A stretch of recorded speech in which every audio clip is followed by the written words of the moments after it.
किसी कुछ पूछना है?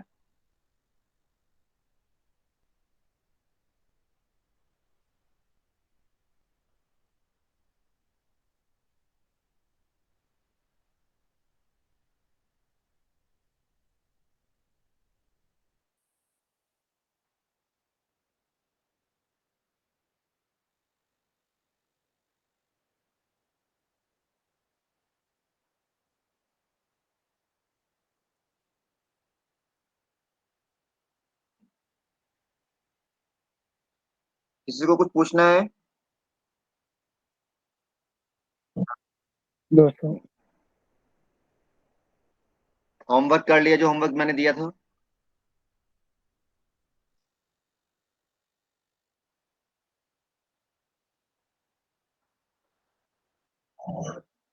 चलो।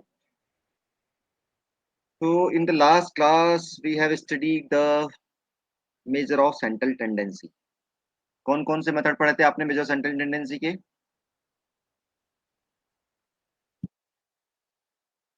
Good. Mean, median, mode. Mean का फॉर्मूला क्या था?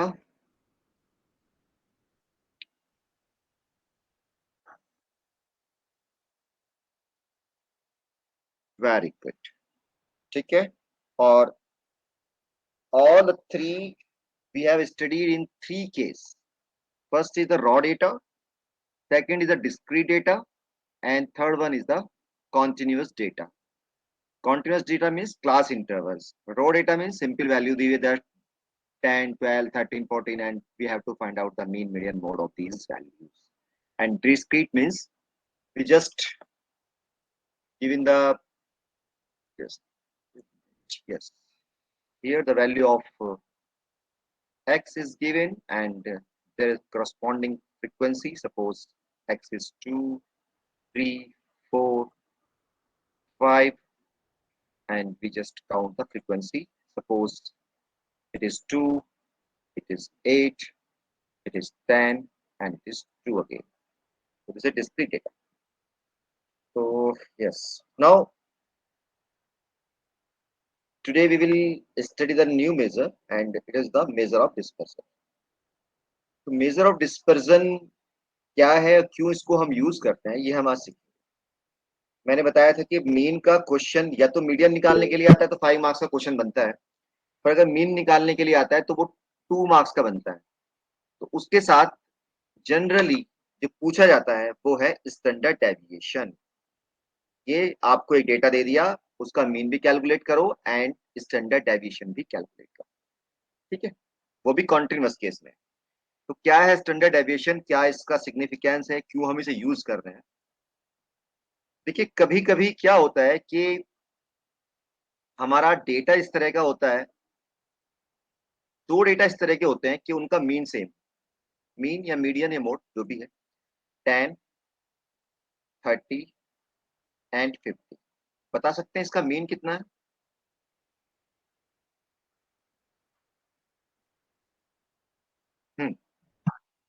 30। और इस सीरीज का मीन कितना है?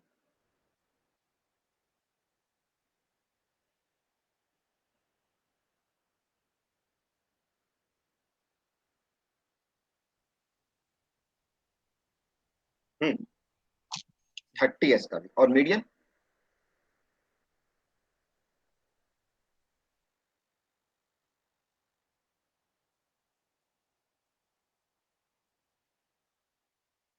30 आ रहा है, ठीक है। तो दोनों सीरीज का मीन या मीडियन सेम है, पर अगर मैं सीरीज देखूं तो दोनों डिफरेंस है। इसके अंदर गैप कितना आ रहा है और इसके अंदर 2। इसका मतलब कुछ और भी है। अगर मान लो मुझे मीन पता है 30 है, तो मैं नहीं बता सकता कि वो इस सीरीज का मीन है, इस सीरीज का मीन है, या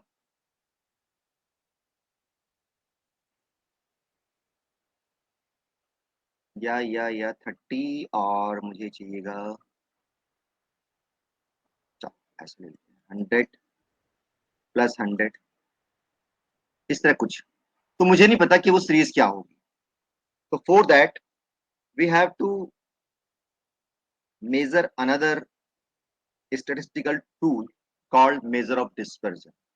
तो measure of dispersion measure the deviation. deviation मतलब difference. कहाँ का difference? सेंटर वैल्यू से जो वैल्यू मेरी है वो कितना स्कैटर्ड कर रही है, कितना दूर दूर जा रही है, वो मेजर करता है मेरा मेजर ऑफ डिस्पर्सन. तो जितनी वैल्यू सेंटर वैल्यू के पास होंगी उतना ही डेटा अच्छा माना जाता है. फॉर एग्जाम्पल, अगर मैं इस डेटा की बात करूं और इस डेटा की बात करूं, तो कौन सा डेटा अच्छा है मेरे लिए? जिसका डिस्पर्जन कम हो रहा है, यानी सेंट्रल वैल्यू से जो ज्यादा डेविएट नहीं हो रहा है, तो वो मेरा डेटा अच्छा होगा. फॉर एग्जाम्पल, अगर हम क्रिकेट की बात करें, क्रिकेट में एक प्लेयर है जो ऑन एन एवरेज हर आवर में, हर मैच में 50 बना रहा है. ऑन एन एवरेज, एवरेज की बात कर रहा हूं, ठीक है. एक दूसरा प्लेयर भी है, वो भी ऑन एन एवरेज 50 बना रहा है, पर दोनों में कुछ डिफरेंस है. क्या डिफरेंस है? कि जो पहला प्लेयर है वो जीरो पे भी आउट हो जाता है और भाई 100 ही बना लेता है, पर जो दूसरा प्लेयर है वो नियर अबाउट 50 बना रहा है. 50 बना रहा है, किसी में 55 बना रहा है, किसी में 45 बना रहा है, नियर अबाउट 50. तो किस बैट्समैन पे आप ज्यादा बिलीव करोगे? इस पे करोगे कि इस पे बिलीव करोगे? सेकंड वाले बिलीव करोगे, है ना? क्योंकि वो तो पता लगा जीरो पे आउट हो गया, मैंने तो सोचा था कि 50 रन बना के जाएगा, और हो गया जीरो पे आउट, मेरी टीम तो गई. तो इसका मतलब वो डेटा जिसमें सेंट्रल वैल्यू से डेविएशन कम होगा वो मेरे लिए अच्छा. तो उस डेटा को जिसमें सेंट्रल वैल्यू से डेविएशन कम होता है उसे बोलते हैं हम consistent data, more reliable data. ठीक है. और ये हमें जरूरत भी है इसकी. क्यों जरूरत है? उसके लिए मैं एक स्टोरी सुनाता हूँ आपको, हर क्लास में सुनाता हूँ, आपको भी सुना देता हूँ. कि एक, चलिए पहले मैं इसको रेज कर देता हूँ फिर सुना.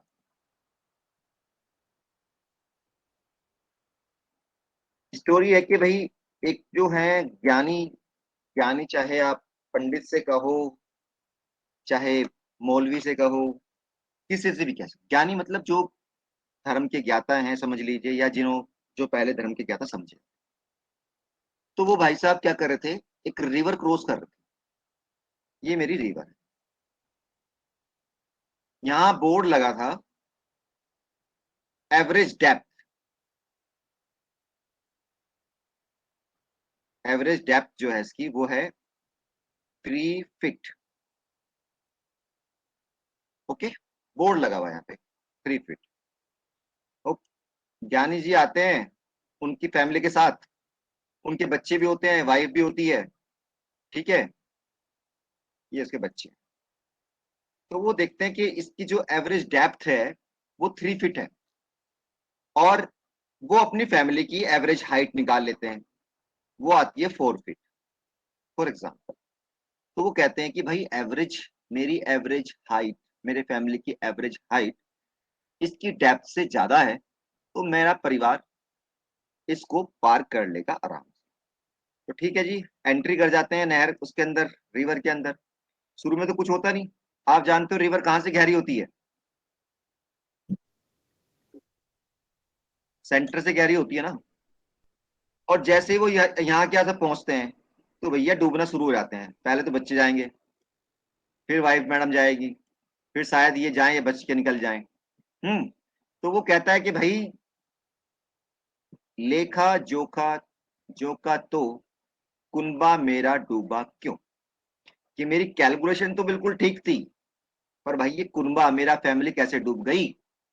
तो भाई साहब को वहां पे खाली एवरेज नहीं, वहां पे डेविएशन भी मेजर करना था. क्या मेजर करना? डेविएशन. कि भाई जो मीन वैल्यू है उससे कितना डेविएट हो रहा है. यहाँ तो इसकी वो क्या है, डेप्थ, मान लीजिए 0.25, और सेंटर की जो है वो मान लीजिए 6 फीट. तो देखो डेविएशन कितना ज्यादा जा रहा है. तो इसको साथ साथ डेविएशन भी मेजर करना था. तो इसीलिए इनका भाई साहब का कुनबा पूरा डूब गया. तो इसका मतलब खाली एवरेज से काम नहीं चलने का, आपको कुछ और भी मेजर करना पड़ेगा, और वो है मेजर ऑफ डेविएशन. तो मेजर ऑफ डेविएशन को मेजर करने के लिए दो मेथड आपके कोर्स में है, एक है रेंज और दूसरा है आपका स्टैंडर्ड डेविएशन. तो रेंज तो बड़ा सिंपल है. आप रेंज तो जगह जगह यूज भी करते हो कि भाई ये बताओ, अगर मैं यहाँ नौकरी करूँ तो क्या है वो देंगे, सैलरी देंगे. वो बोलता है 10 से 15 के बीच में मिल जाएगी, यानी 10,000 से 5,000 के बीच में, 15,000 के बीच में मिल जाएगी। तो ये क्या होगी, रेंज हो गई। तो range it can be defined as the maximum value minus minimum value. तो कोई भी डेटा लो, उसकी मैक्सिमम लो, निकालो मिनिमम निकालो, दोनों को सब्ट्रैक्ट कर दो, आ गई रेंज। ठीक है, तो रेंज तो सबसे आसान है, तो ऐसे कर सकते हैं। अब आता है, चलो ठीक है, रेंज तो निकल जाएगी। अब स्टैंडर्ड डेविएशन कैसे, अब तीनों कैसे पढ़ेंगे इसको भी, रेंज को निकालना तीसरे के तीनों कैसे पढ़ोगे, तो हो गया मेरा। चलिए मैं एक एग्जांपल यहाँ पे देता हूँ, वो इसमें तो नहीं है। मान लीजिए मेरा है डेटा है 0, 5, 10, 2, 3 और 20, 12। तो रेंज क्या होगी डेटा की, 12। 12 - 0 एंड 12। अगर डिस्क्रीट डेटा हो, यहाँ मेरे 0, 1, 2, 3, 4 और फ्रीक्वेंसी 2, 5, 3, 1, 2, इसकी रेंज क्या होगी, 4। तो क्योंकि वैल्यू वेरिएबल देखेंगे हम, वो कितनी बार रिपीट हो रहा है, इससे कहा मतलब है, हमने 2 को देखा थोड़ा ही कितनी बार। मैक्सिमम वैल्यू कितनी है 4, मिनिमम वैल्यू कितनी है 0, तो रेंज हो गई 4 - 0। अब देखिए कंटिन्यूस के केस में क्या कहानी है भाई, 0 से 10, 10 से 20, 20 से 30, ओके, 20 से 30, और फ्रीक्वेंसी है इसकी 2, 4, 1। तो रेंज क्या होगी,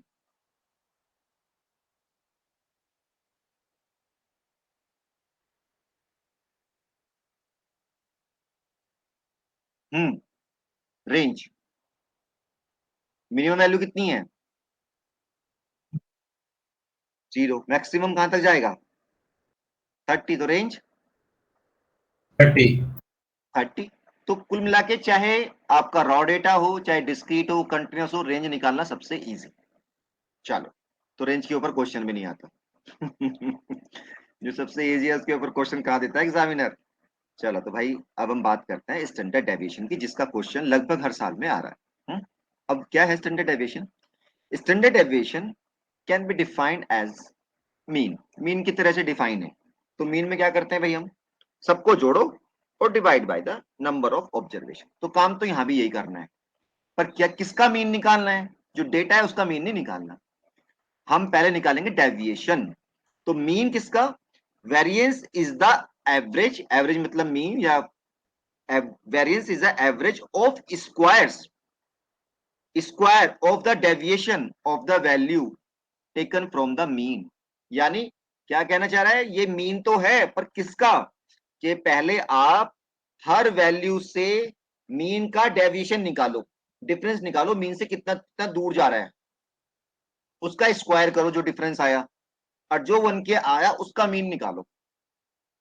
तो जो वेरिएंस है, वेरिएंस एंड स्टैंडर्ड डेविएशन मैं भी बताऊंगा दोनों में क्या डिफरेंस है।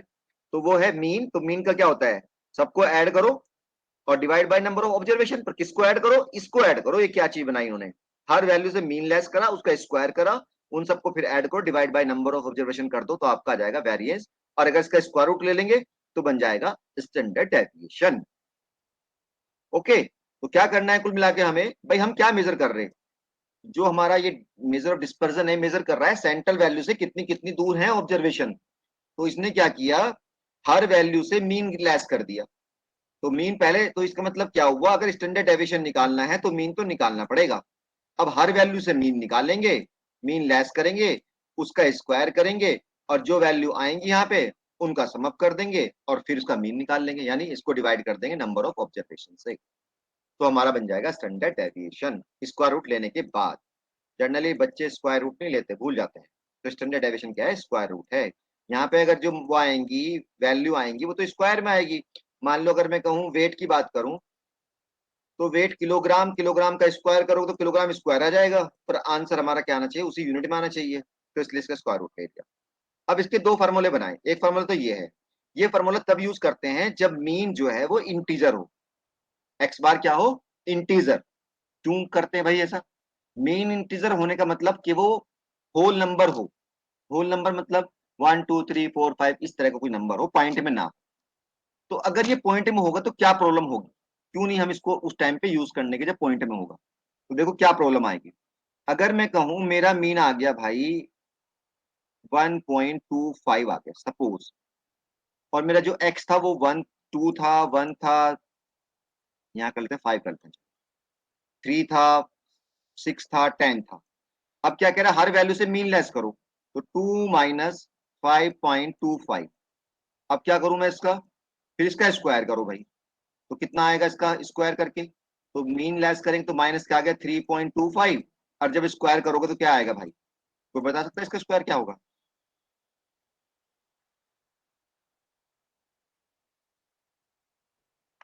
कैलकुलेटर है हमारे पास, चिंता मत करो। ये लो आ गया। तो यहाँ पे करते हैं हम ये, अरे मैंने तो कैंसिल कर दिया। हम्म, ये गया। तो कितना करना है, 3.25 का स्क्वायर इंटू 3.25। ये लो जी, कितना आया 10.5625। देखो कितनी बड़ी चीज आ गई।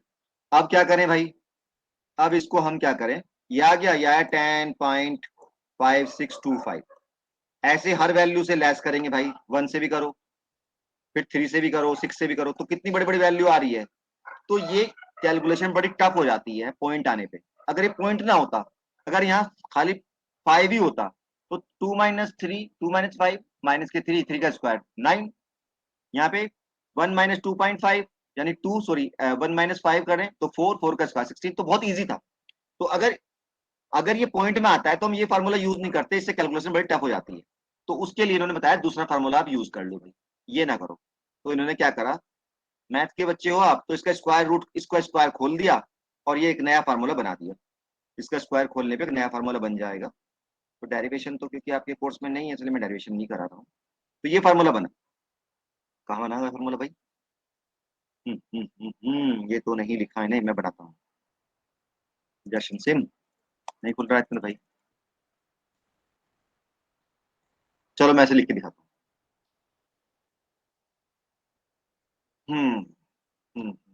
स्क्वायर खोलो इसका, बोलो क्या है स्क्वायर करके,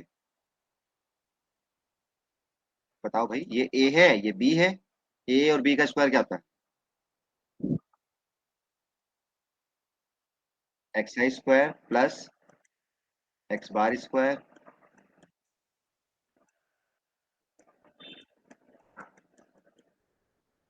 अब भाई साहब समेशन को अंदर ले चलो, नहीं बैठे हैं बाहर। 1/n समेशन एक्स आई स्क्वायर, इस पे आई है नहीं, तो समेशन जो है जिस पर आई नहीं होता उतना ही आता है जितने समेशन है। यह समेशन है आई इजिकल टू 1 से लेके n तक। तो ये हो गया एन एक्स बार स्क्वायर,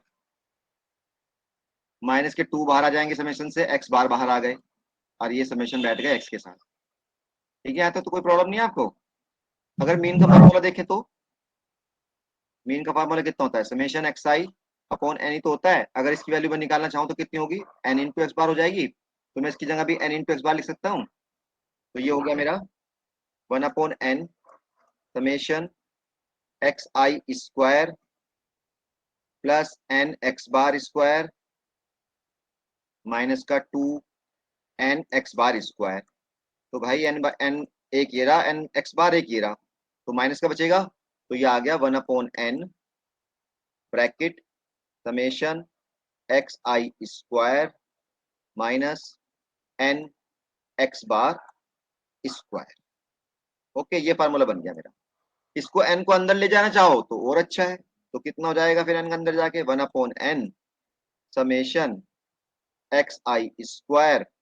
भाई मेरा माउस से हाथ चलता नहीं प्रॉपर। एन से एन कट गया, एक्स बार स्क्वायर, एक्स बार को, ये बन गया। तो भाई ये बन गया हमारा वेरिएंस का फार्मूला। स्टैंडर्ड डेविएशन में हमें स्क्वायर रूट लेना होता है। तो अब क्या होगा कि अगर हमारा मीन वो भी आ गया, पॉइंट में भी आ गया, तब भी कोई प्रॉब्लम नहीं, उसका स्क्वायर एक बार करना पड़ेगा, बार बार नहीं करना पड़ेगा। तो इससे हम अपना वो निकाल सकते हैं स्टैंडर्ड डेविएशन। तो क्या करना पड़ेगा इसमें, एक तो मीन निकालना तो पड़ेगा ही, वो तो मस्ट है ही। एक और ये चीज निकालनी पड़ेगी, ये है एक्स आई स्क्वायर। तो एक्स आई स्क्वायर और निकालना पड़ेगा आपको, यानी जो आपको डेटा दिया गया है उसका स्क्वायर और करना है। मैं दिखाता हूँ करके। जो डेटा दिया हुआ है उसका स्क्वायर और करना है आपने।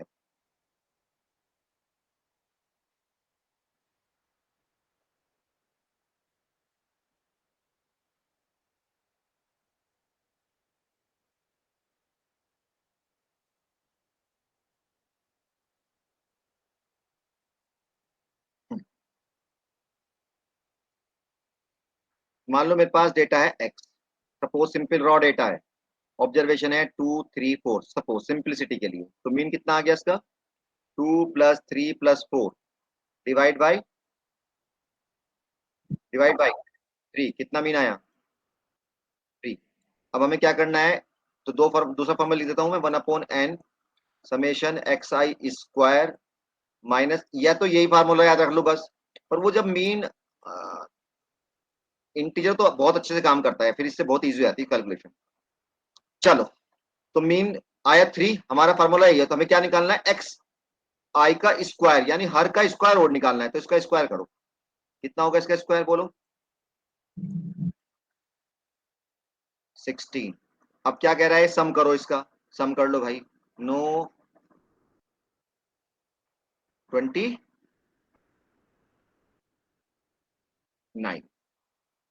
अब क्या करें, यहाँ वैल्यू पुटअप कर दें, तो कितना आया भाई स्क्वायर रूट 1/n, n का मतलब 3, 29 और x बार का स्क्वायर, x बार है 3, 3 का स्क्वायर 9, तो 3 से इसे डिवाइड करो, 9 बच गए 2, हो गया ये 6 7 -9 एंड देन दिस, तो स्क्वायर रूट ऑफ 0.67 आ गया, स्क्वायर रूट निकाल लो, तो इस तरह से हम स्टैंडर्ड डेविएशन निकाल सकते हैं। ठीक है, तो कोई से फार्मूला आप यूज कर सकते हो, दोनों को आपको नोट डाउन कर लो कहीं पे, क्योंकि जरूरत पड़ेगी इसकी, ये आपको याद होना चाहिए फार्मूला, क्योंकि अगर फार्मूला एग्जाम में गलती हो गई तो सब कुछ गलत हो गया। तो दूसरा फार्मूला तो यहाँ पे नहीं लिखा है, बाद में लिखा है, ये लिखा है फ्रीक्वेंसी टर्म्स में लिखा हुआ है। तो ये तो रॉ डेटा के लिए हुआ। अगर आपकी फ्रीक्वेंसी दी हुई हो तो एफ से और मल्टीप्लाई हो जाएगी। तो फ्रीक्वेंसी में, क्योंकि मीन वाले फार्मूले में क्या बता, मीन का फार्मूला था xi/n, तो ये भी तो एक तरह का मीन ही है ना। तो वहां पे जब फ्रीक्वेंसी आई थी तो हमने फ्रीक्वेंसी से मल्टीप्लाई कर दिया था और स्मॉल एन को कैपिटल एन में कन्वर्ट कर दिया था। तो ऐसे यहाँ पे हम फ्रीक्वेंसी से मल्टीप्लाई कर देंगे और इसको कैपिटल में कन्वर्ट कर देंगे, ऐसे यहाँ पे करेंगे, यहाँ फ्रीक्वेंसी मल्टीप्लाई कर दिया, इसको कैपिटल एन में कन्वर्ट कर दिया। ठीक है, और अगर आपका डेटा कॉन्टिन्यूस हो तो हम जो एक्स लेंगे वो मिड वैल्यू लेंगे। तो यानी जो कहानी हमने मीन के साथ करी थी वही इसके साथ करनी है, बस फर्क क्या हो गया, इसका फॉर्मूला बदल गया। तो आप इस फॉर्मूले के बेस पे कर सकते हो। चलिए अब इसके आते हैं न्यूमेरिकल, जो एग्जाम में आया हुआ भी है और इम्पोर्टेंट तो है, क्योंकि ये 2 मार्क्स का एग्जाम में पूछा जाता है। 2 का क्या 3 का हो जाता है, ये मीन 2 नंबर का और स्टैंडर्ड डेविएशन 3 नंबर का। कैलकुलेट द मीन एंड, इस तरह का क्वेश्चन आता है, calculate the mean and standard deviation from the following data, ये दे दिया आपको। तो कौन सा डेटा है, डिस्क्रीट, कॉन्टिन्यूअस या रॉ डेटा। कॉन्टिन्यूअस में क्या करते हैं, मीन निकालने के लिए हम मिड वैल्यू निकालते हैं पहले। ठीक है जी, तो ये लिख रही है, ये मिड वैल्यू निकाल ली, ये फ्रीक्वेंसी हो गई। तो पहले मीन निकालना है, तो मीन निकालने का फॉर्मूला क्या है, जिसके लिए डिस्क्रीट कॉन्टिन्यूअस के लिए F I X I capital N. तो पहले एक्स की मल्टीप्लाई एफ के साथ करो, ये एक्स है ये एफ है, दोनों की मल्टीप्लाई कर दी, ये आ गया। फिर उसका सम लो, सम का मतलब उनको ऐड कर दो, ऐड कर दिया जी। अब क्या करें, एन से डिवाइड करो, एन कितना है इनका टोटल कर लेते हैं, एन है हमारा 100, तो 100 से डिवाइड कर दिया, तो मीन आ गया 31। ठीक है, मीन 31 आ गया, इंटीजर है, तो हमारा जो फॉर्मूला है वो ऊपर वाला काम जारी अच्छे से करेगा, यानी हम इससे करेंगे। अब क्या करना है, हमें हर वैल्यू से मीन को लेस करना है, तो एक्स में से एक्स बार लेस कर दिया, फिर उसका स्क्वायर करना है, स्क्वायर कर दिया, फिर एफ से मल्टीप्लाई करनी है, एफ से मल्टीप्लाई कर दी, अब उसका सम लेना है, फिर सम ले लिया। अब इस सम को किससे डिवाइड करना है, एन से डिवाइड करना है, तो एन से डिवाइड कर देते हैं, कैपिटल एन से, वो आ गया 100, ये आ गया 100, उसका स्क्वायर रूट ले लिया, तो स्टैंडर्ड डेविएशन कितना आ गया आपका 15.9। तो एग्जाम में इस तरह से क्वेश्चन करना है। अगर यहाँ मीन मीन हमारा 31 ना आके 31 पॉइंट समथिंग समथिंग आता, तो फिर हम करते भैया ये वाला फॉर्मूला यूज, ये वाला। तो इसके लिए निकालते हम एक्स का स्क्वायर करते, ये एक्स है इसका स्क्वायर करते, फिर फ्रीक्वेंसी मल्टीप्लाई करते और इस फॉर्मूले में वैल्यू पुटअप करते। ठीक है, डिफरेंस समझ में आ गया आपको। तो हम दोनों फार्मूले को कर सकते हैं। अगर इंटीजर है तो ऊपर वाला फार्मूला अच्छे से काम करता है, और इंटीजर नहीं है तो भैया नीचे वाला फार्मूला से काम करेंगे। तो आप अब आपका 5 नंबर का क्वेश्चन एग्जाम के लिए पक्का हो गया, या तो मीन आएगा निकालने के लिए, मीन और स्टैंडर्ड डेविएशन, या फिर वो उसके लिए आएगा वेरिएंस, सॉरी मीडियन आएगा या मोड आएगा। कॉन्टिन्यूस के केस में, डिस्क्रीट के केस में नहीं आते हैं, कॉन्टिन्यूस केस में। ये सेकंड मेथड से किया हुआ है जो मैं बता रहा था आपको। Find mean and standard deviation, इसको आपको खुद करना है। ठीक है जी, इसको भी खुद करना है। अब आता है कोफिशिएंट ऑफ वेरिएशन, कभी कभी ये भी पूछ लेते हैं। कोफिशिएंट ऑफ वेरिएशन, देखिए मैंने कहा था कि भाई एक तो आपके पास क्रिकेटर है जो कभी तो 0 बना रहा है, कभी 100 बना रहा है, और दूसरा इसको एक वो है, वो लगभग 50 कैसा बना रहा है। तो हमने कहा था कि भाई कौन सा ज्यादा अच्छा होगा, तो हम आपने बताया कि भाई वो अच्छा होगा जिसके पास जिसमें वेरिएशन कम होगा। तो खाली वेरिएशन के अकॉर्डिंग हम जज नहीं करते, हम उसके लिए निकालते हैं कोफिशिएंट ऑफ वेरिएशन।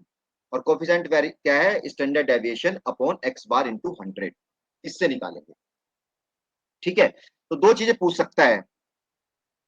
ये मान लो, देखिए जैसे ये क्वेश्चन दिया हुआ है, suppose batsman A has mean 50, standard deviation 10, batsman B has mean 30 and standard deviation 3। तो पूछ रहा है कि कौन सा बैट्समैन बढ़िया है, बढ़िया मतलब कौन सा बेटर रनर है, कौन रन ज्यादा बनाता है। तो जिसका मीन ज्यादा होगा वो रन ज्यादा बनाएगा। तो मीन किसका है ज्यादा, यहाँ 50 है या 30 है, तो भैया रनर के हिसाब से तो हमारा बैट्समैन ए बढ़िया है। ठीक है, बट ये अब पूछ रहा है कौन सा मोर रिलायबल है, मोर कंसिस्टेंट है, रिलायबल है। तो उसके लिए निकालना पड़ेगा आपको सीवी। सीवी क्या कहता है, स्टैंडर्ड डेविएशन, स्टैंडर्ड डेविएशन छोड़ में एसडी लिखते हैं, तो एसडी अपॉन एक्स बार, तो कितना हो भाई 10 upon 50, 10 upon 50 into 100, 10 upon 50 into 100। Exam में ये भूल जाते हैं सिग्मा ऊपर आएगा इस बार ऊपर आएगा, ये भूल जाते हैं एग्जाम में, एग्जाम में तो कुछ भी भूल जाते हैं। 2 तो 20 आ गया, और सेकंड वाले कितना आया 3 अपॉन 30 इंटू 100, एक जीरो से एक जीरो कट गई, 3 से 3 कट गया, 10 आ गया। तो किसका सीवी कम आया है, इसका सीवी कम आया है, इसका मतलब ये ज्यादा रिलायबल है, नीचे वाला बी। बैट्समैन तो ए बढ़िया था पर रिलायबल बी ज्यादा है। ठीक है, तो इस तरह से हम चेक कर सकते हैं। बस इसमें और आपने कुछ नहीं करना है, सब काट दी मैंने, रेड कर दी है, ये सब कुछ नहीं करना है इसमें। ठीक है, हेलो सर, दोबारा बता दो सर ये ऊपर वाला। बताओ क्या पूछूं, बताना है। दो चीजें कोएफिशिएंट। पूछेगा कि बैट्समैन कौन सा बेटर रनर है। बेटर रनर वो होगा जिसका मीन ज्यादा होगा। ठीक है, तो मीन किसका ज्यादा है, ए का बी का। सर दोनों का निकालना पड़ेगा फिर तो। अरे दे तो रखा है इसमें, अच्छा। दे नहीं रखा है यहाँ पे, देखो निकालना पड़ेगा, अगर नहीं दिया तो फिर तो निकालोगे आप भाई। ओके क्या सर। दे तो रखा है, मीन ए हैज मीन इतना, स्टैंडर्ड डेविएशन इतना, अच्छा बैट्समैन बी हैज इतना, मीन इतना। तो सर, मीन एक का ज्यादा है। ए का जाता है, तो बैट्समैन मतलब रन तो बेटर ये बनाएगा, रन मेकर तो हाँ ये है। पर रिलायबल हाँ। कौन सा है, जिसका सीवी कम होगा। सिग्मा अपॉन एक्स बार देखेंगे निकाल के, तो सिग्मा कुछ अपॉन कुछ एक्स बार, बोला क्या, कुछ जो ए बोला का आया क्या? वो 20 और बी का आया 10। हाँ जी, क्या करो, कुछ नहीं सर, कुछ नहीं। चलो ये कुछ नहीं करना, जो आगे रेड रेड हो रहा है ये आपने, आपका मतलब क्वेश्चन है, ये भी हटा दो, ये भी रेड कर देते हैं इसको भी, सर ये भी सिग्मा जरूरत की वैल्यू कैसे पता चलती है? नहीं। सिग्मा की वैल्यू कैसे पता चलती है? एक मिनट रुक जाओ, अभी मैं देख लूं क्या कहना चाह रहे हो। हाँ बोलो क्या कह रहे सिग्मा की वैल्यू को हम कैसे जज करेंगे, सिग्मा की वैल्यू कौन सी है? हो, स्टैंडर्ड डेविएशन को हम सिग्मा से रिप्रेजेंट करते हैं। ठीक है सर। ठीक है, ओके सर। चलो अब आगे लेते हैं। Below are given the number of run scored by two batsman in 8 matches. Batsman A ने तो ये रन बनाए, बैट्समैन बी ने ये रन बनाए, कौन सा ठीक लग रहा है तुम्हें बैट्समैन, रन बनाने के हिसाब से कौन सा अच्छा है।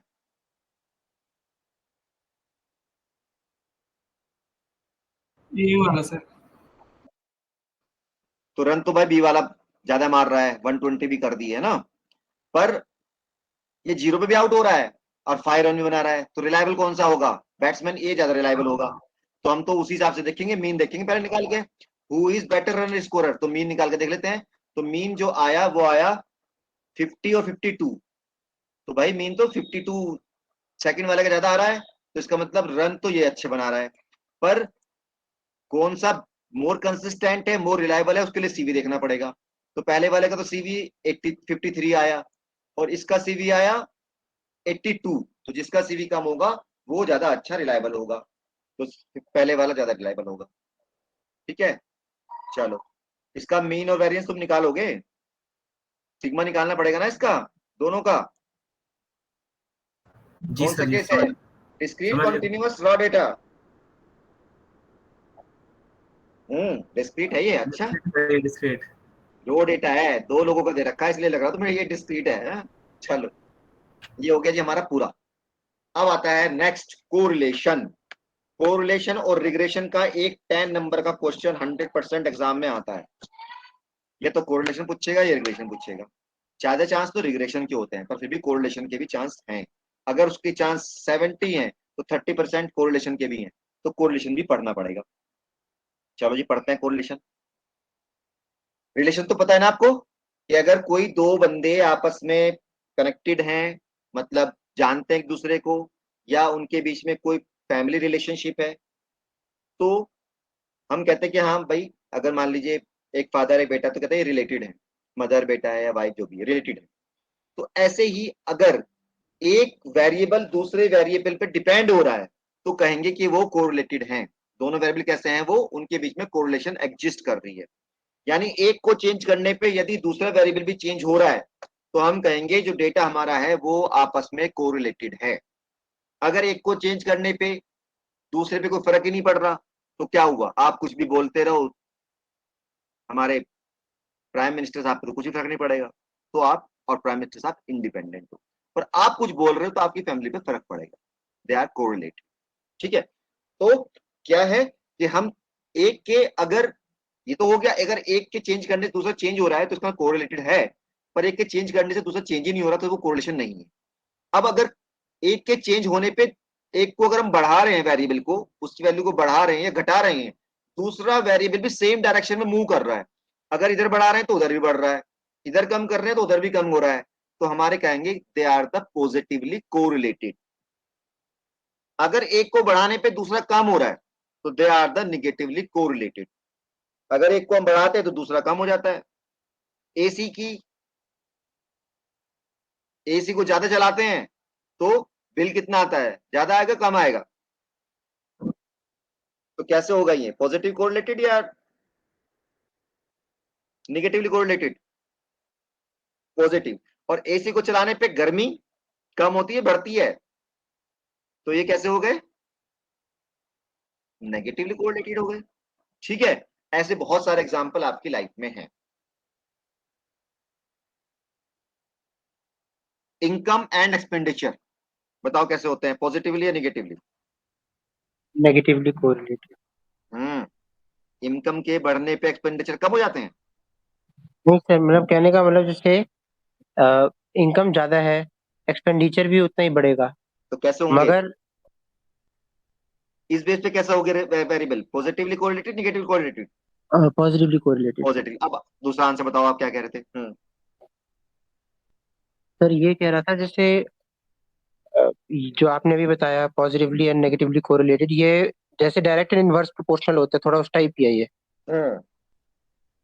अगर डायरेक्ट है तो पॉजिटिव। पॉजिटिवली एंड वो दूसरा तो नेगेटिवली।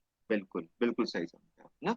और एग्जांपल बताओ, वेट और हाइट, जनरल, जब बच्चा बढ़ता है तो उसकी हाइट भी बढ़ती है, उसका वेट भी बढ़ता है, तो yes sir. Positively correlated. Sir और pressure and example? Area.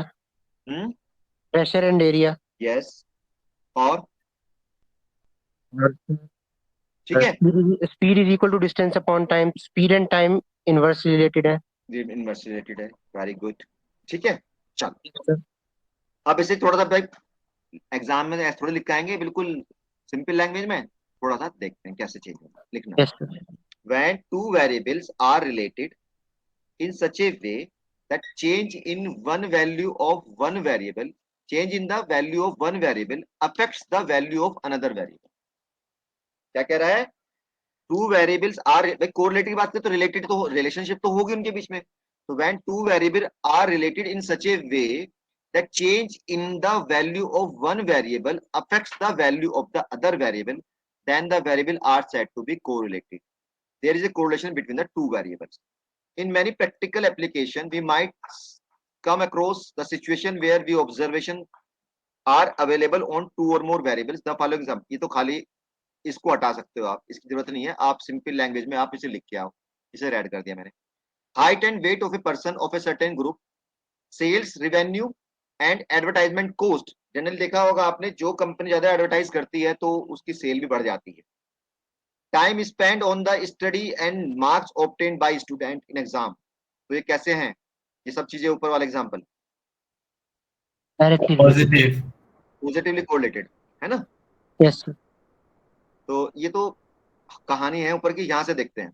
Let us consider the example of the sale revenue and expenditure on advertisement cost in business. A natural question arises in mind that there are any correlation between the sale revenue and expenditure of the advertisement.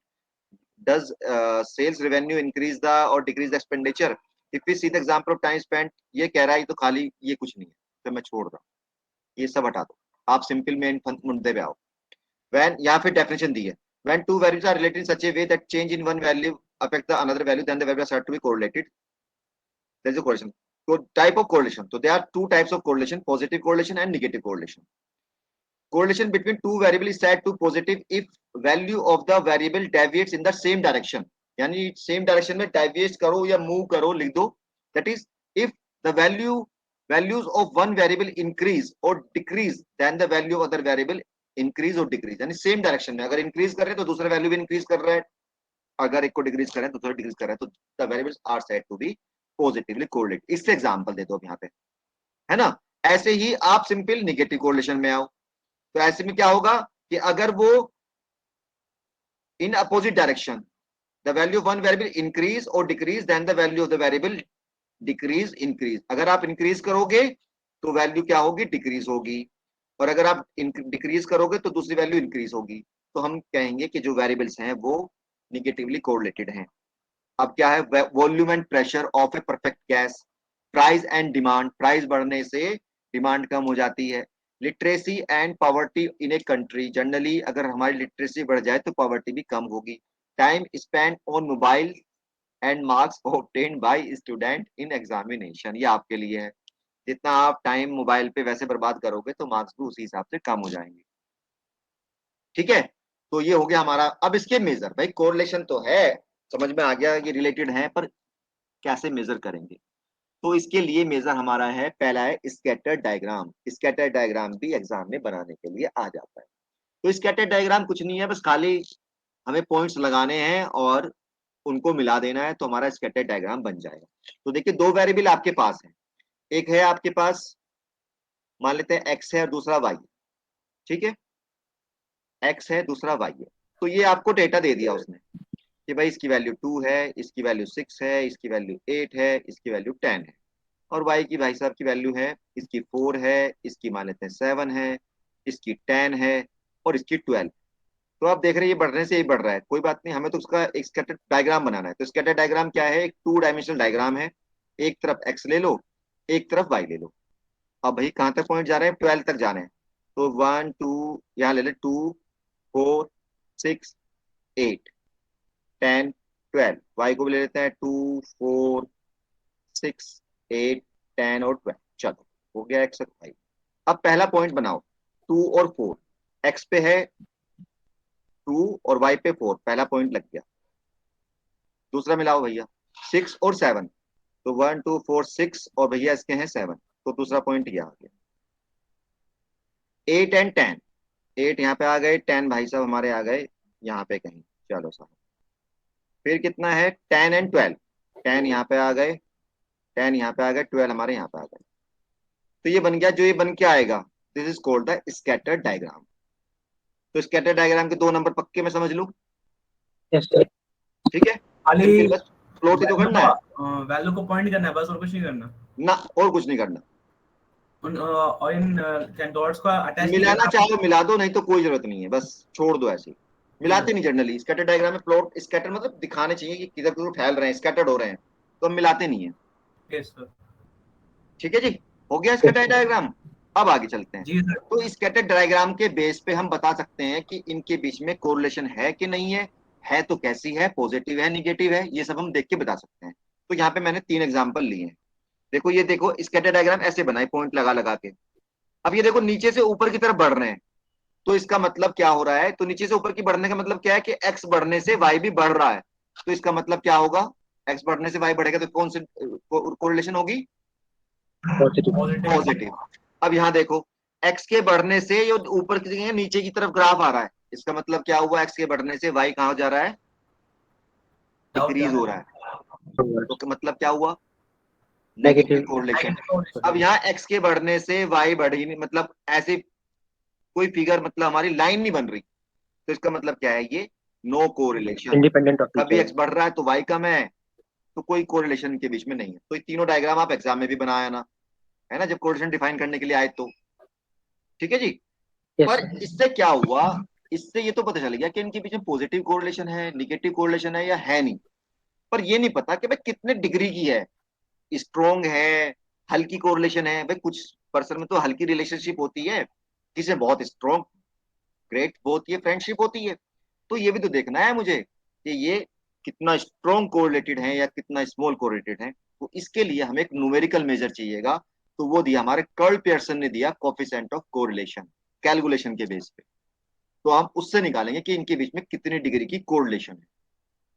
अब भाई फिर वो आ गया formula, coefficient of correlation formula फिर प्रकट हो गया भाई साहब। तो ये फार्मूला हमारा है कोफिशिएंट ऑफ कोरिलेशन का। जब x बार y बार इंटीजर होंगे तो ये फार्मूला लगाएंगे, और जब इंटीजर नहीं होंगे तो भाई ये फार्मूला लगाएंगे। Done. Yes, sir. Okay sir. ठीक है जी। तो जब x Yes, बार sir. y बार इंटीजर है तब तो ये फार्मूला, नहीं तो ये।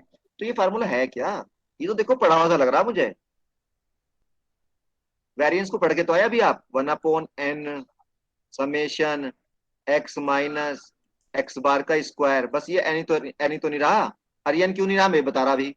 तो ये दूसरे वाले को भी लिखो ऐसे ही, 1/n summation y minus Y bar का स्क्वायर। और ऊपर भी क्या है, ये 1/n था यहाँ पे, 1/n summation x minus X bar और भैया y माइनस वाई बार, ये भाई साहब थे। अब इसमें क्या हुआ, ये स्क्वायर रूट था, तो n 1/n तो 1/n बाहर आ गया, बाहर आने पे भाई इससे ये कट गए, तो फार्मूला बन के आ गया ये। अब इनकी आपस में मल्टीप्लाई कर दी तो फार्मूला बन गया ये। तो दोनों फार्मूले आप यूज कर सकते हैं। अगर मीन इंटीजर है तो ऊपर वाला फार्मूला कैलकुलेशन आपकी इजी कर देगा, अगर भैया इंटीजर नहीं है तो नीचे वाला फार्मूला आपकी कैलकुलेशन को थोड़ा सा आसान कर देगा। अब कैसे होगा देखते हैं। अगर मैं एक बात और देख रहा इसमें, अगर मैं y को x रख दूं तो देखिए क्या हो, क्या क्या क्या बना, y को x रखना जरा तो क्या बनेगा, देखते हैं रख के, x माइनस एक्स बार, y को भी x रख दिया तो क्या बन गया, स्क्वायर बन गया। तो नीचे वाली टर्म नहीं बन गई, देखो ये वाली बन गई नीचे वाली, और x को y रख दो तो ये वाली बन गई। तो आप इस तरह फार्मूले को याद कर सकते हो। ठीक है। और क्योंकि नीचे दो टर्म है तो स्क्वायर रूट लगा दिया, नहीं तो भाई फिर वो बैलेंस नहीं रहनेगा ना, तो दो टर्म का प्रोडक्ट करे तो स्क्वायर रूट डाल दिया, अब बैलेंस हो गया। अच्छा चलो यहाँ तक तो कहानी समझ में आ गई। तो अब इसको कैलकुलेट करना है। ठीक है। ये जनरली रॉ डेटा के लिए कैलकुलेट होगा आपके यहाँ पे, फ्रीक्वेंसी के साथ नहीं होगा, ना डिस्क्रीट ना कॉन्टिन्यूस, खाली रॉ डेटा। चलो कैलकुलेट कराओ इसको। अब हम इसको इसको क्या करेंगे, कैलकुलेट करेंगे भाई डेटा की हेल्प से। तो दो डेटा हमारे पास है, एक एक्स और वाई, और उनके बीच में हमें कोरिलेशन निकालना है। चलो कहाँ है, ये मेरा है। Find the correlation coefficient between advertisement expenditure and profit. कि भाई हम एडवर्टाइजमेंट पे खर्च कर रहे हैं और प्रॉफिट है, तो इनके बीच में कोरिलेशन बताओ कैसी होगी, कैसी होनी चाहिए कोरिलेशन, बताओ भाई, तुम बताओ पहले कैसी होनी चाहिए, पॉजिटिव निगेटिव। पॉजिटिव। पॉजिटिव आनी चाहिए। ये तो हमें अपने उससे पता है, तजुर्बे से ना, अपने इससे पता है, तजुर्बा क्या बोलते हैं उसको, अपने एक्सपीरियंस से पता है कि भाई जितना एक्सपीरियंस हम वो करेंगे एडवर्टाइजमेंट, भाई प्रोडक्ट बिल्कुल ही खराब है, एडवर्टाइजमेंट कितने करते रहो, आदमी एक बार ले लेगा दोबारा तो लेगा नहीं, पर जनरली एडवर्टाइजमेंट करने से प्रॉफिट भी बढ़ता है। तो एक को तो मान लेते हैं एक्स और दूसरे को मान लेते हैं वाई। Right. एक्स मानू भाई, जनरली जो इंडिपेंडेंट होता है उसको मानते हैं एक्स, और जो डिपेंडेंट होता है उसको मानते हैं वाई जनरली। बोलो कौन सा इंडिपेंडेंट दोनों में से, Advertisement expense. एक्सपेंडिचर तो इंडिपेंडेंट है, हम अपना आप कर रहे हैं, और एक्सपेंडिचर पे प्रॉफिट डिपेंड कर रहा है, तो इसको मान लिया वाई, ये मान लिया एक्स, और ये वाले ने भाई। अब भाई इनका पहले सबसे पहले मीन निकाल के देखो, तो ये इन्होंने ऐड कर दिया 240 आ गया, और मीन हो गया भाई, सबको ऐड करो, divide by number of observation, 1 2 3 4 5 6 से डिवाइड कर दिया, 40 आ गया, अरे वाह इंटीजर आ गया। और दूसरे को इनको ऐड करा, इससे डिवाइड करा तो 60 आ गया। ठीक है भाई, तो हम कौन सा फार्मूला लगाने की कोशिश करेंगे? हम ऊपर वाला फार्मूला लगाने की कोशिश करेंगे। अब जो ये फार्मूला कह रहा है उसी के अकॉर्डिंग काम करना शुरू करो। ये कह रहा है एक्स में से एक्स बार लेस करो, वाई में से वाई बार। चलो भाई, तो मैंने एक्स में से एक्स बार लेस कर दिया, वाई में से मैंने वाई बार लेस कर दिया। ठीक है, हो गया भाई। अब क्या करें? अब कह रहा है भाई इसका स्क्वायर करो, एक्स माइनस एक्स बार जो आपने सब्ट्रैक्ट करके करा उसका स्क्वायर कर दो, वाई का भी स्क्वायर कर दो। लो भैया, इसका भी कर दिया। ये एक्स स्क्वायर हो गया, वाई का स्क्वायर हो गया। अब क्या कह रहा है? ऊपर वाला कह रहा है कि इनकी दोनों की एक्स वाले के वाई वाले के प्रोडक्ट करो। इनके प्रोडक्ट भी कर दी, अब इनके सम कर दो, इनके सम कर दी और फार्मूले में वैल्यू पुट अप कर दो, आंसर आ गया। ठीक है जी, तो ये इस तरीके से कर। और जो ये नीचे एग्जांपल दिख रहा है ना, ये बहुत इंपॉर्टेंट एग्जांपल है, बहुत बार आया हुआ है। From the following data calculate Karl Pearson coefficient of height of father, height of son. कौन सा एक्स लूंगा, कौन सा भाई बताना जरा। हाइट ऑफ फादर इंडिपेंडेंट है तो इसको एक्स ले लीजिए। फादर इंडिपेंडेंट है ना, और यस सर। सन तो इसे एक्स ले लेते हैं, इसको वाई ले लेते हैं। बस कर दो आप उसी तरह से, हो जाएगा मजे से। Yes sir. चलो, अब हम कुछ बात करते हैं और इसके बारे में। कुछ इसकी प्रॉपर्टी है कोरिलेशन की। पहली प्रॉपर्टी है कोरिलेशन कोफिशिएंट लाइज बिटवीन -1 और 1। जो इसकी वैल्यू आप निकाल रहे हो ना, ये तो -1 और +1 के बीच में ही आएगी। अगर -1 है तो माइनस लगते ही वो मतलब अपोजिट डायरेक्शन में होंगे, उनके बीच में निगेटिव कोरिलेशन होगी। अपोजिट डायरेक्शन में मूव करेंगे भाई, एक को बढ़ाऊंगा तो दूसरे वाला गुस्सा हो जाएगा, है ना। एक को मनाया तो दूसरे वाला बिगड़ गया। और दूसरा क्या है, पॉजिटिव, मतलब एक ही डायरेक्शन मूव करते हैं, उनकी सोचने की थिंकिंग एक ही डायरेक्शन में, तो पॉजिटिव कोरिलेशन है। अगर वो 1 के आसपास है तो स्ट्रॉन्ग कोरिलेशन है। कैसी कोरिलेशन है? स्ट्रॉन्ग कोरिलेशन है। अगर वो 0 के आसपास है तो, क्योंकि 0 पे कोरिलेशन है नहीं, तो 0 के आसपास का मतलब भी बहुत हल्की कोरिलेशन है। ठीक है। दूसरी क्या प्रॉपर्टी है? Correlation coefficient independent of change of origin और स्केल। आप इसको चाहे सभी डेटा को किसी चीज से डिवाइड कर लो, चाहे मल्टीप्लाई कर लो, चाहे सब्ट्रैक्ट कर दो, चाहे कुछ ऐड कर दो, आंसर सेम रहेगा। ठीक है जी, समझ में आ गई दूसरी प्रॉपर्टी के? हम चाहे, अब ये डेटा है, जैसे अगले वाला डेटा की बात करूं मैं, तो डेटा आप देख रहे हैं 60, 68, ये इतना बड़ा बड़ा डेटा आ रहा है। तो इसमें से अगर आप कुछ सब्ट्रैक्ट करना चाहो ना तो कर सकते हो, जो आपका मन करे। बताओ क्या सब्ट्रैक्ट करो? पूरे डेटा में से करना पड़ेगा, ऊपर वाले में से, पूरा डेटा में से, नीचे वाले में से। बोलो क्या करूं ऊपर वाले में सब्ट्रैक्ट? 60 कर दें? तो तरीका तो ये होता है, सबसे छोटे को कर दो जिससे माइनस ना आए, या 60 कर दो, जो तुम्हारा मन करे। तो 60 करते तो इसे घटाने में इजी रहेगा। तो 60 करेंगे तो क्या आया? 6, फिर 8, फिर 9, फिर 12, फिर 5, फिर माइनस आ गया भाई। माइनस तो परेशान करेगा तुम्हें फिर बाद में हो, तो 59 ही करवा लो, है ना। तो 7, 9, 10, 13, 6, 0, 3, 8, 2 और भैया 12। दूसरे वाले में से क्या सब्ट्रैक्ट करूं? इसमें 59 बैठा हुआ है, इसमें 59 कर लें भाई। तो ये कर लो, अगर आप इस डेटा का आंसर निकालोगे तो यही आएगा सही। तो इस पे कोई फर्क नहीं पड़ता, सब्ट्रैक्ट कर लो ना करो। ठीक है जी, तो आप हाँ कर सकते हो। पर क्या हो रहा है कि मीन निकालने पे अब आप डेटा कम हो जा रहा है। आप देख रहे हो डेटा कितना बड़ा था, ये इतना बड़ा बड़ा डेटा था, इतना बड़ा बड़ा। और मीन जैसे हमने सब्ट्रैक्ट करा, डेटा छोटा सा रह गया, तो हमारा मीन ही काम कर देगा। अगर इंटीजर है तो कोई जरूरत ना है इसे सब्ट्रैक्ट करने की। मीन सब्ट्रैक्ट करेंगे वो अपना आप उसे पाइपलाइन कर देगा, छोटा कर देगा। ठीक है जी, तो बस इतना यस बता सर। दिया, पर चक्कर में पड़ने की जरूरत नहीं है। अपना मीन सब्ट्रैक्ट करो, वही काम ठीक करेगा। चलो, अब आता है, एक तो कोरिलेशन ऐसे हो गई। दूसरा है भाई कोरिलेशन, वो भी करा देता हूं मैं, बहुत इजी है। Rank correlation. रैंक कोरिलेशन क्या है कि सबसे पहले हम डेटा को रैंक देंगे और उसके बाद कोरिलेशन निकालेंगे। तो वो हमारी जो दी, वो भाई साहब दिए थे स्पेयरमैन। ये तो कार्ल पियर्सन ने दिया था, एक साइंटिस्ट स्टेटिशियन हुए स्पेयरमैन। उन्होंने कहा भाई अगर मेरा डेटा न्यूमेरिकल नहीं है तो मैं कोरिलेशन कैसे निकालूं? अगर मेरा डेटा न्यूमेरिकल नहीं है तो मैं कैसे निकालूं कोरिलेशन? तो उन्होंने नया मेथड बनाया। हेलो सर, हाँ जी। ये डाटा कोरिलेशन नहीं है, ये कैसे पता चलेगा? डेटा क्या है? अभी आपने बोला ना जब ये नहीं है, नोटेशन तो नहीं, क्या बोला था अभी आपने? कोरिलेशन से मैंने पूछा बोला होगा। है अगर डेटा न्यूमेरिकल नहीं है तो कोरिलेशन कैसे निकालूं? हाँ, न्यूमेरिकल नहीं है तो ये पता क्या चलेगा ना, क्यों, ये डाटा बताओ डेटा न्यूमेरिकल है कि नहीं है, नु बताओ मुझे पहले तुम। पता ही नहीं मुझे सर। न्यूमेरिकल है ना ये वो? कैसे पता चलेगा सर? क्यों नंबर नहीं है ये? अच्छा, नंबर। है? और एक डेटा मेरा ये है, ए प्लस बी प्लस, ठीक है, सी। हाँ तो ये कैसा है? ये तो न्यूमेरिकल नहीं है भाई। अगर मुझे इस डेटा में ऐसे ए है और ये बी है, हाँ बी में भी इस तरह के, सॉरी ये एक्स है मेरा, ये वाई है, और ये मेरा, आपने कभी आपने कभी देखा है कि जब आपका लैब एग्जाम होता है, वाइवा होता है, तो जो टीचर है वो कैसे नंबर देता है? देखा कभी? ना, लेकिन मैंने सुना है ABC में ही देता, एबीसी में देता है, ग्रेड यानी में, आपकी ग्रेडिंग करता है वो, है ग्रेड ना? में। अगर मैं हाँ एक दो मैं आपका पेपर, आपका इंटरव्यू दो लोगों से कराऊं, तो वो भी हाँ एबीसीडी लिखेगा और हाँ दूसरे वाला भी एबीसीडी देगा। मैं कहूं कि इन दोनों जजों में क्या कोरिलेशन है, तो भाई कोरिलेशन कैसे निकाल लेंगे? ये तो न्यूमेरिकल तो है ही नहीं। हाँ मीन निकालना, मीन तो पॉसिबल नहीं है इसका। तो हाँ। स्पेयरमैन ने कहा कि आप ऐसा करो, इसको आप रैंकिंग कर दो। रैंक तो दे सकते हैं भाई, सबसे अच्छा कौन सा है इनमें से?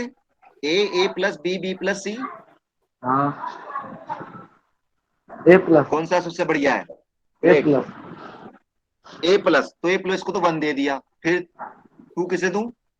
B, A, हम्म तो भाई फिर B+, इसको तो हटा दूं मैं, ये तो चला गया। अब किसको दूं? टू, A, इसको, इसको थ्री, इसको इसको फोर, इसको फाइव, ऐसे यहाँ पे भी तो रैंक तो दे सकते हैं हम। तो ये कौन सा डेटा है? ये ऑर्डिनल डेटा है, तो रैंक तो हम दे सकते हैं। तो रैंक कोरिलेशन क्या है कि कोई भी डेटा अगर न्यूमेरिकल भी है और आपसे रैंक कोरिलेशन कोएफिशिएंट पूछा हो, तो सबसे पहले डेटा को रैंक देना पड़ेगा, आपको रैंक करना पड़ेगा, और फिर एक फॉर्मूला है उसकी हेल्प से आप निकाल सकते हो। रैंक कोरिलेशन सिंपल कोरिलेशन निकालने से बहुत इजी है। चलो जी फॉर्मूला देख लेते हैं, फिर काम करते हैं। तो फॉर्मूला क्या है हमारा? चलो भाई तुम तो हट जाओ, हमारा काम है। तो फॉर्मूला क्या है जी? फॉर्मूला हमारा है रैंक कोरिलेशन का S1। कहाँ गया भाई? ये रहा formula, 1 - 6 summation DI² upon N N² - 1। तो भाई वन तो समझ में आ रहा है, जानते हैं वन को, तो वन क्या होता है? एन क्या है? एन क्या हो सकता है? Number, number of observation. चलो भी एन भी समझ में आ गया। अब डी चाहिए, तो डी क्या है मेरा? DI is the R x - R y। R क्या है? आर है मेरा रैंक। तो मैं एक्स की रैंक में से वाई की रैंक्स को कोरस्पॉन्डिंग को सब्ट्रैक्ट करूंगा, तो मेरा डी आ जाएगा। और डी आ गया फिर तो कोई दिक्कत नहीं, डी का स्क्वायर कर देंगे, सम कर देंगे, 6 से मल्टीप्लाई कर देंगे, फार्मूला लगा के आंसर ले आएंगे। चलो तो अब इसे देखते हैं जरा। सपोज वी हैव, इसकी भी प्रॉपर्टी वही है कि इसकी लिमिट भी -1 से +1 के बीच में ही रहेगी। अगर एक क्वेश्चन के लिए आप दोनों से करो, कि जैसे ये क्वेश्चन था, आपने सिंपल कोरिलेशन से भी करा और इसको फिर रैंक देके भी करा, तो आंसर भी सेम ही आएंगे। पर रैंक कोरिलेशन जब लगाने, जब पूछेगा आपसे, अदरवाइज नहीं लगाना। Suppose we have ranks of 8 students of BSc in Statistics and Mathematics. On the basis of rank, we would like to know whether extent of the knowledge of student in Statistics and Mathematics is related. क्या जो बच्चा maths में अच्छा है वो statistics में भी अच्छा होगा, या वो आपस में रिलेटेड है नहीं? तो ये रैंक दी हुई है इन्होंने अपने आप ही, तो इन्होंने तो अपने आप दे दी रखी रैंक। ठीक है भैया, रैंक दे रखी तो हमें क्या निकालना है? पहले डी निकालना है। तो ये आर एक्स है, ये आर वाई है, डी क्या होगा? दोनों को सब्ट्रैक्ट कर दिया, आर एक्स में से आर वाई घटा दिया, स्क्वायर कर दिया, सम कर दिया, और फॉर्मूले में वैल्यू रख दी। तो 0.74 आ गया। बताओ तो 0.47 आने का मतलब क्या है? कैसी रैंक, कैसी रिलेशन है इनके बीच में? Strong positive. ठीक है, यानी अगर किसी बच्चे की मैथ्स में नॉलेज अच्छी है तो स्टेटिस्टिक्स में भी नॉलेज ठीक होगी। चलो अब लेते हैं हम सेकंड। ये है जी, इसमें हमें रैंक कोरिलेशन निकालनी है, और डेटा जो है वो ऐसे न्यूमेरिकल है। रैंक कोरिलेशन न्यूमेरिकल से निकल सकते, तो पहले हमको रैंक देना पड़ेगा, यानी रैंक करना पड़ेगा। तो रैंक का तरीका है कि सबसे बड़ी वैल्यू को 1 देंगे। बोलो जी सबसे बड़ी वैल्यू कौन सी है? फर्स्ट वाले में, फर्स्ट वाले में अलग करनी है, सेकंड वाले में अलग करनी 49। है, कभी दोनों को मिला दो। 49 को कितना दूं? 1 दे दिया जी। और चलो आगे बोलो। 45 को कितना? 2। 2। उसके बाद 42। 33 को 3, ऐसे रैंक दे लिया, ऐसे वाई में दिलवाओ, वाई में कितना है सबसे बड़ी value 47 1 yes sir. And then फिर डी निकाल लिया, स्क्वायर कर दिया, सम कर दिया, आंसर आ गया। ठीक है जी, बड़ा आसान है तो करना। Yes sir. चलो, calculate rank correlation coefficient between the marks this दो जजों ने मार्क्स दिए बच्चे को, अब इनके बीच में देखना है कि जज क्या सेम डायरेक्शन में सोचते हैं या नहीं। हाँ जी बोलो, कुछ कहना है? No sir. चलो, तो ये खुद करना है भाई क्वेश्चन, इनके बीच में कोरिलेशन बतानी है, तो पहले इनको रैंक देना है फिर करना है। अब कभी कभी कुछ प्रॉब्लम और भी क्रिएट हो जाती है, अबे इसमें तो है ही नहीं वो प्रॉब्लम, रैंक कोरिलेशन वाली तो है ही नहीं इसमें, तो वो वाली प्रॉब्लम तो दी नहीं। चलो वो भी पढ़ लेते हैं। अगर बाय द वे, अगर by the way same rank, अच्छा तुम्हारे यहाँ सेम पता नहीं यार, तुम्हारे यहाँ होगा नहीं इसका मतलब वो, अगर सेम नंबर आ जाए तो रैंक कैसे देंगे? मैं देखूं कोई है क्या न्यूमेरिकल जो हमने कर रखा है। यस, अगर बाय द, नहीं यहाँ भी नहीं होने का, एक क्वेश्चन कर लेते हैं फटाफट बना देते हैं, कोई दिक्कत नहीं। इसी को ले लें ना, इसका सोल्यूशन तो नीचे किया हुआ है तुम लोगों के लिए। एक क्वेश्चन है मेरा, मैं इंसर्ट कर लेता हूँ एक टेबल। ये एक्स की वाई, चलो ऐसे इतनी बड़ी सी कर लेते हैं, चलो भाई होगी। अब यहाँ पे मान लेते हैं ये एक्स है, ये मेरा वाई है, एक्स की वैल्यू मेरी है 30 32 30 32 10 35 42 35 40 42, इस तरह से वैल्यू है। वाई की वैल्यू क्या है? 50 53 50 40 45 56 एंड देन मान लेते हैं 48 सपोज। तो रैंक दो इसको, दो भाई रैंक आर एक्स, बोलो इसे सबसे बड़ी रैंक, सबसे बड़ी वैल्यू कौन सी है? 42 कितनी रैंक दे दूं? 1। 1। एक मिनट भाई, एक फोन आ रहा है, 1 दिया इसको, चलो 2 आगे बोलो, इसको भी तो 40। दूं, यस सर। इसको क्या दूं? सर ये भी सेम रैंक पे आना चाहिए। क्या दूं उसे? 1। Yes sir.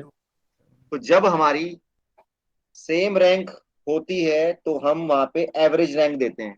एवरेज रैंक का मतलब कि मान लो भाई पहले वाले को तो हमने 1 दी थी, दूसरे वाले को मैं क्या दूं? अब 1 तो दे नहीं सकता इसे, 1 तो एक को एक ही बार आएगी, तो यस मैंने सर। इसको 1 दे दिया और इसको दे दिया मैंने 2। चलो भाई 1 दे दो तो इसे, एक मिनट को ड्रॉ क्यों नहीं हो रहा भाई,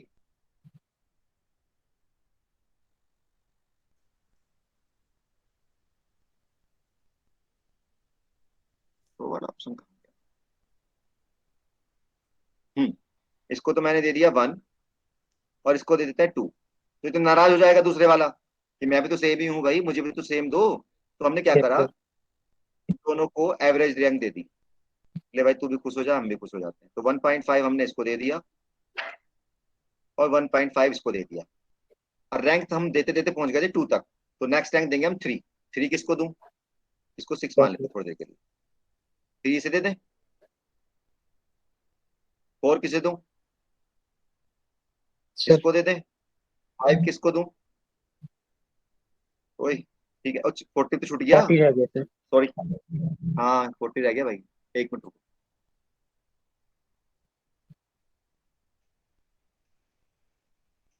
दोबारा दिलवाओ भाई, गलती हो गई हमसे। चलो जी, 1.5 इसे दे दिया, ये भी खुश और ये भी खुश। तो अब भाई साहब इसको हमने दे दिया 3, क्योंकि 2 तक आ चुके थे। अब हमारा आया, इसको 36 मान रहे हैं थोड़ी देर के लिए। फिर इसको देते हैं 4, इसको देते हैं 5, इसको देते हैं 6 और इसको देते हैं 7, सारे यस खुश। सर। अब आते हैं आर वाई के ऊपर, आर वाई में ढूंढो सबसे बड़ी वैल्यू, 56। तो इसको देते हैं 1। चल भाई तेरा काम खत्म, अब दूसरे को देखो, 53। 2, अब 50 पे 2 आ फिर रहे हैं। 2 आ गए, तो रैंक नंबर कौन सा था? 3 और 4, तो 3 और 4 का एवरेज दे दो भाई में भी, कितना आ गया? 3.5। तो 3.5। ये भी खुश और ये भाई साहब भी खुश। कहाँ तक पहुंच गए हम? 4 तक पहुंच गए थे, आपका नंबर आएगा 5 का। 5 ये भी चला गया, ये भी चले गए।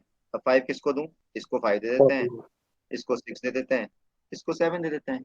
तो इस तरह से हम एवरेज रैंक देते हैं अगर by the way same value हो। अब सेम प्रोसीजर रहेगा कि डी निकाल लो भाई।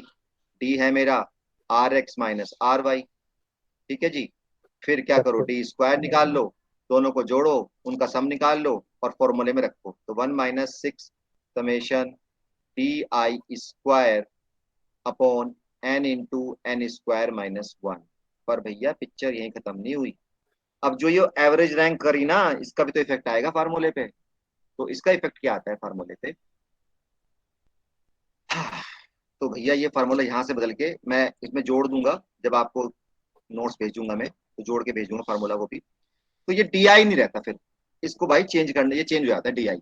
तो DI में क्या कहता है ये कि DI की जगह आप में कुछ फैक्टर और जोड़ना पड़ेगा। क्या फैक्टर जुड़ेगा? कि जो भाई जो रैंक तुमने रिपीट कर दी ना, इसका भी तो इम्पैक्ट आएगा। तो रिपीटेड रैंक को हम नंबर से देखते हैं, क्या रैंक दी वो नहीं देखते। तो एक तो ये रिपीट हुई है 1.5, कितनी बार रिपीट हुई है? 1.5 कितनी बार रिपीट हुई है? 2 बार। और क्या रिपीट हुआ है? बस इधर कितनी बार रिपीट हुई है? इधर भी 2 बार रिपीट हुई है। तो हम क्या करते हैं इसमें, n स्क्वायर -1 अपॉन 12, n नहीं सॉरी, इसे लिखते हैं हम m1 square -1 upon 12 plus m2 square -1 upon 12, ये d स्क्वायर में ऐड कर देते हैं। m की वैल्यू, m1 की वैल्यू कितनी है? 2 है, और m2 की वैल्यू भी 2 है। तो ये ऐड कर देंगे और बाकी सब चीजें सेम रहेंगी। मैं इसका प्रॉपर भेज दूंगा आपको, इसका जो प्रॉपर फार्मूला है, एक क्वेश्चन भी न्यूमेरिकली भेज दूंगा जिसमें इस तरह का करा हुआ है। ठीक है, तो ये है अगर रिपीटेड रैंक। क्योंकि मैंने इसमें इनकॉर्पोरेट नहीं की, इसका मतलब आपके एग्जाम में शायद रिपीटेड रैंक नहीं आती, पर थोड़ा सा ही तो काम करना है। रिपीटेड रैंक तो सीख ही गए होंगे। अगर बाय द वे फार्मूला भी याद नहीं रहता तो आधे मार्क्स तो फिर भी देगा टीचर, है ना। पर जनरली आपने यहाँ पे नहीं आता होगा, इसलिए। तो ठीक है, आज हम यहीं तक लेते हैं। कंसेप्ट ऑफ लीनियर रिग्रेशन का क्वेश्चन मैं कह रहा हूँ 101% एग्जाम में आएगा, 10 नंबर का। तो वो बड़ा सीखना है, बहुत मेहनत से सीखना है उसका। तो 100 to 100 मार्क्स लाने हैं हमें इसमें। तो भैया 10 मार्क्स तो लाने ही है रिग्रेशन के। तो बहुत आसान है, जिस तरह से आपने कोरिलेशन को सीखा है उसी तरह से वहां भी फार्मूला है, तो उसको भी हम कर लेंगे। ठीक है जी, आज के लिए इतना ही काफी है। हम मिलते हैं हम तुमसे सैटरडे को, नेक्स्ट सैटरडे मिलेंगे ना।